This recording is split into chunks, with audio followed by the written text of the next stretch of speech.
اچھا، اگلی مرتبہ اگر آپ کمنٹ کرتے ہیں تو آپ کا بھی انشاءاللہ ہم ویڈیو بنا دیں گے جو بھی آپ سوال پوچھیں گے۔ سوال یہ آیا تھا کہ جب خون یا رطوبت کا اخراج جسم سے کثرت سے یعنی بہت زیادہ ہو رہا ہو تو ہم اسے کس طرح بند کر سکتے ہیں، یہ ایک سوال ہے۔ تو انشاءاللہ قانون مفرد اعضاء کی روشنی میں ہم اس ویڈیو میں آپ کو آسان زبان میں اس کا جواب دیں گے۔ تو آپ سے گزارش ہے کہ اگر آپ پہلی مرتبہ ہمارے چینل پر آئے ہیں تو اس کو سبسکرائب کریں اور ساتھ میں جو گھنٹی کا آئیکن بنا ہوا ہے، بٹن ہے، اس پر بھی کلک کر کے آل پر سیٹ کریں۔ فائدہ یہ ہوگا کہ تمام ہماری ویڈیو جو بھی ہم بھیجیں گے وہ سب سے پہلے آپ تک پہنچیں گی اور آپ سب سے پہلے اس کو دیکھ سکیں گے، ٹھیک ہے۔ اگین میں گزارش کروں گا کہ اگر آپ کا کوئی سوال ہے تو پلیز بتائیں، انشاءاللہ we will make video for you۔ تو سٹارٹ کرتے ہیں۔ جیسا کہ بہت سے سوالوں میں ہم نے قانون مفرد اعضاء کے اصولوں کو استعمال کرتے ہوئے اس کا جواب بیان کیا ہے اور اس کی ویڈیوز وغیرہ آپ ہمارے اسی چینل پر دیکھ سکتے ہیں۔ جب خون کا اخراج ہوگا تو ہم جسم میں رطوبت بڑھا دیں گے، ٹھیک ہے۔ جب خون کا اخراج ہوگا تو ہم جسم میں رطوبت بڑھا دیں گے جو اعصابی تحریک سے ہم آسانی سے کر سکتے ہیں۔ میں آپ کو سادہ الفاظ میں بتاتا ہوں، فی الحال آپ سنیں۔ بندش حیض والی عورتوں کا خون بھی اسی اصول کے تحت جاری کیا جا سکتا ہے۔ جب بھی رطوبت جسم کی کم ہوتی ہے فوراً خون کا اخراج شروع ہو جاتا ہے۔ جب خون جسم کے کسی حصہ سے اخراج پا رہا ہوتا ہے تو ہم رطوبت جسم کی مقدار بڑھا دیں گے۔ کیا سمجھے آپ؟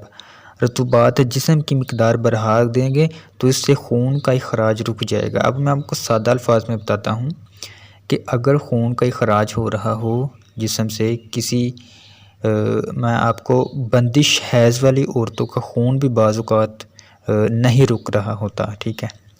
بندش حیض والی عورتوں کا خون بھی نہیں رک رہا ہوتا تو قانون مفرد اعضاء کے مطابق اگر ان کا اصولی اور جنمن علاج کیا جائے، اگر وہ کسی ڈاکٹر کے پاس یا کسی میڈیکل پلیس پر نہیں بھی جانا چاہتی تو خود بھی علاج کر سکتی ہے اس اصول کے تحت کہ انتہائی اعصابی مزاج کی غذا یا دوا استعمال کریں۔ انتہائی اعصابی مزاج کی یعنی ٹھنڈے مزاج کی کوئی غذا یا دوا استعمال کرے تو انشاءاللہ جو خون کا اخراج ہو رہا ہے وہ رک جائے گا۔ اس کی جینمن وجہ یہ ہے، اتھینٹک وجہ یہ ہے کہ ہم نے قانون مفرد اعضاء میں پڑھا ہوا ہے کہ رطوبت کی مقدار بڑھانی چاہیے۔